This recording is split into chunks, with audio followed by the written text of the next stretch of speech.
అన్నీ చిందర వందరగా పడేశాడు. ఏం పిల్లాడో. ఛా!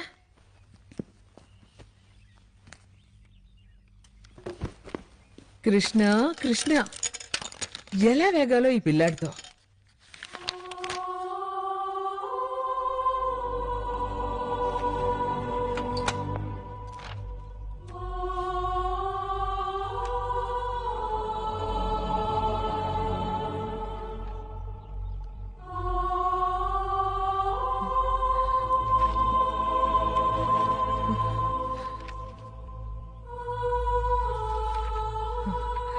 కృష్ణ, ఏంటి నానమ్మా? ఈ స్కెచ్ బుక్ ఎవరిది నాన్న? అది నాదేలే. అవును, ఈ స్కెచ్లన్నీ ఎవరు వేశారు? అరేరే, పెద్దవాళ్ళు అప్పుడప్పుడు చిన్నపిల్లల్లా మాట్లాడతారు ఎందుకు? బుక్ నాదైతే స్కెచెస్ కూడా నేనే వేసి ఉండాలిగా. చిన్న పిల్లలు పెద్దవాళ్లు చేసే పనులు చేస్తే పెద్దవాళ్లు చిన్న పిల్లల్లా మాట్లాడతారు. నేను మాట అడుగుతాను చెప్పు, ఇంత అందమైన స్కెచ్లు నువ్వెలా వేశావు? దీంతోనే. ఇదిగో చూడు, ఇప్పుడే వేశాను నీ స్కెచ్. ఎలా ఉందో చెప్పు.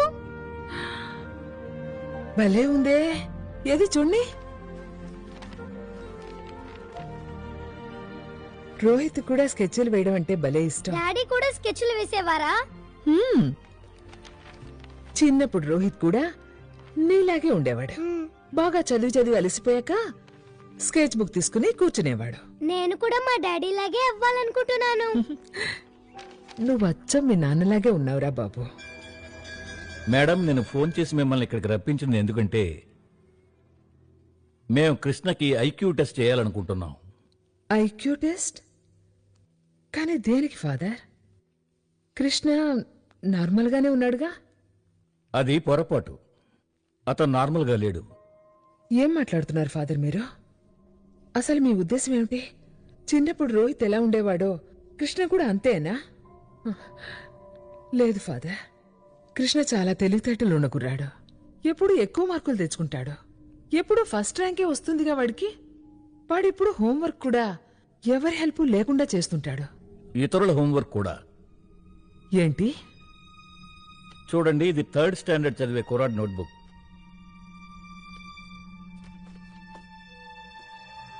ఇది మా కృష్ణ హ్యాండ్ రైటింగే. అవును, కృష్ణే ఆ కుర్రాడు మ్యాథ్స్ హోంవర్క్ చేశాడు.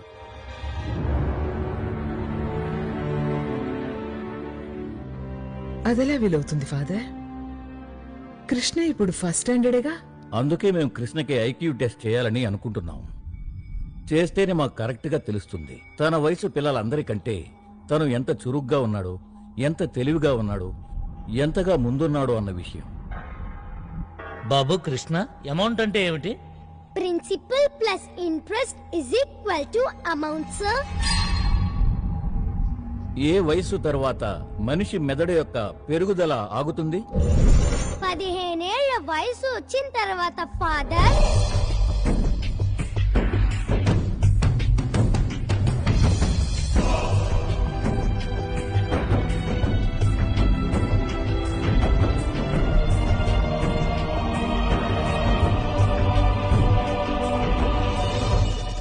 మేడం, మీకు ఉన్నట్టుండి ఏమైంది?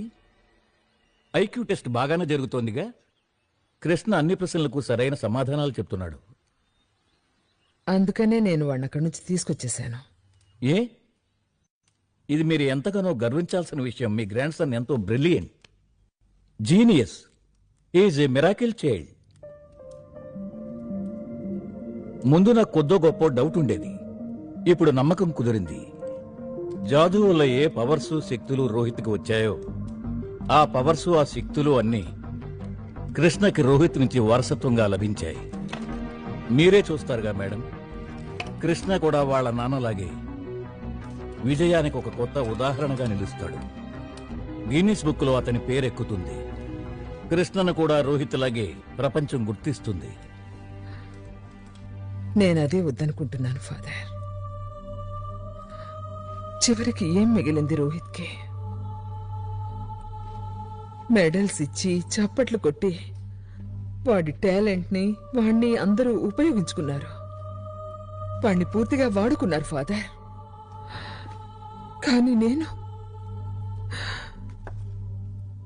కొడుకుని పోగొట్టుకున్నాను. కోడలు పోయింది. ఇప్పుడు కృష్ణని కూడా పోగొట్టుకోలేను ఫాదర్, పోగొట్టుకోలేను. మీరు పడే బాధని భయాన్ని నేను పూర్తిగా అర్థం చేసుకోగలను. భయం వల్ల విధిరాత అనేది మారదు కదా. మేడం, టాలెంట్ అనేది వెలువ లాంటిది, ఉప్పెన లాంటిది. దాన్ని అణిచిపెట్టడం అసాధ్యం. నేను అణిచిపెడతాను ఫాదర్. కృష్ణని లోకం దృష్టి నుంచి దూరంగా తీసుకువెళ్తాను, చాలా దూరం.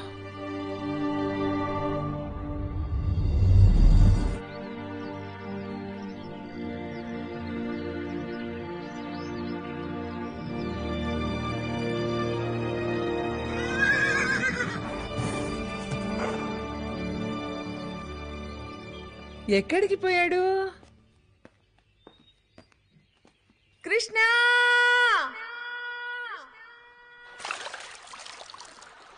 వస్తున్నాను నానమ్మా.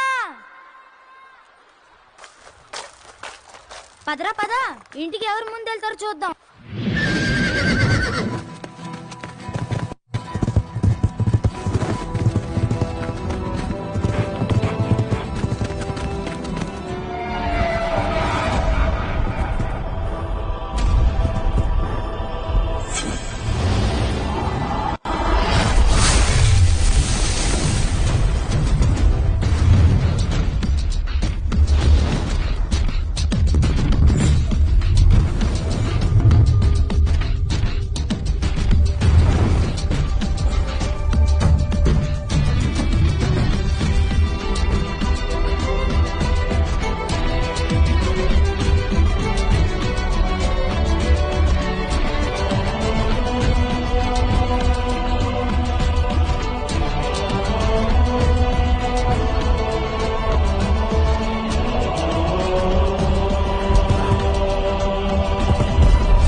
ఏం చూసావురా?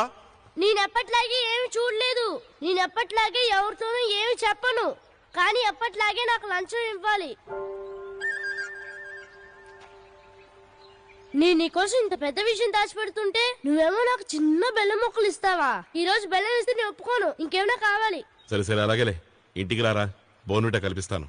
బోర్నవిటా? మరేమనుకున్నావు? నువ్వు నాలా అవ్వాలా వద్దా? అవ్వాలి. అయితే వెళ్ళి ప్యాంట్ వేసుకునిరా. వెళ్ళు వెళ్ళు.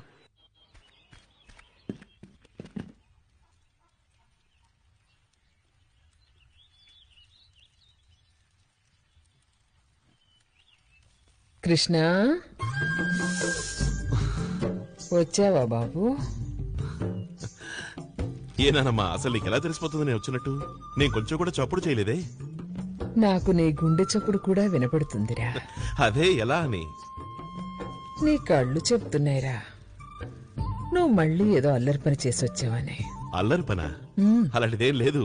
నేనేం చేయలేదు నానమ్మా. ఏ అల్లరి పని చేయలే? మరెందుకు దొంగలా మొహం చాటేస్తున్నావు? నేను మొహం చాటట్లేదు, కడుక్కుంటున్నాను నానమ్మా. అలాగా, సరే సరే. టిఫిన్ కన్నీ సిద్ధం చేయి, ఇప్పుడే వస్తాను.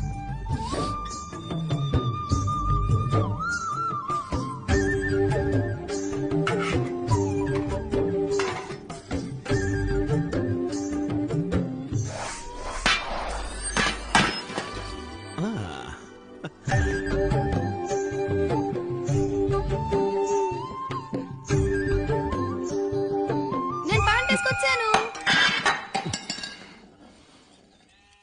ఏమైందిరా? ఏంటది? అబే ఏ లేదు, ఈ సీనుగా లేడు, కిందకి గ్లాస్ గిరాడేశాడు. ఏంటి అబద్ధాలు కూడానా? ఏరా సీను, రాగానే నీ అల్లరి మొదలెట్టావా? నిజం చెప్పు కృష్ణ, లేకపోతే నేను చెప్పేస్తాను. చెప్పు, ఏం చెప్తావు చెప్పుకో. నువ్వు చెప్పమన్నాగా చెప్పేస్తాను. ఈ రోజు మన కృష్ణ గుర్రం కంటే స్పీడ్ గా పరిగెత్తుకొచ్చాడు. ఏమిటి, గుర్రం కంటే స్పీడ్గానా? అసలు అదేమంత పెద్ద గొప్ప విషయం. అలాగా, మరదో అదేంటి? అదే నువ్వు ఆ కోతుల కన్నా వేగంగా కొండ మీదకి ఎక్కావే, అది. ఈ విషయం తెలుసా మామగారు? అక్కడ అమ్మవారి గుడి దగ్గర ఒక పెద్ద కొండ ఉంది కదా, దాని మీద నుంచి కృష్ణ కిందుంటే నదిలోకి అమాంతం దూకేశాడు. నేను పోయాడు అనుకున్నాను, కానీ వచ్చేసాడే. కృష్ణ, ఎందుకురా ఇలా చేస్తావు నువ్వు? నీకు పదే పదే చెప్పిన తర్వాత కూడా ఎందుకురా ఇలాంటి పనులు చేస్తావు? మన నీకేం చేయబట్టావు నానమ్మా, నువ్వే చెప్పు. నా ఒంటరితనాన్ని ఎలా పోగొట్టుకోమంటావు? నన్ను ఎవరితో స్నేహం చేయమంటావు? నా వయసు కురాళ్ళందరూ చదువులంటూ ఉద్యోగాలంటూ టౌన్కి వెళ్లిపోయారు. ఇక్కడున్న వాళ్ళు ఎవరూ నాతో స్నేహం చేయడం లేదు. నేనేమో వాళ్ళలాంటి వాడిని కాదట.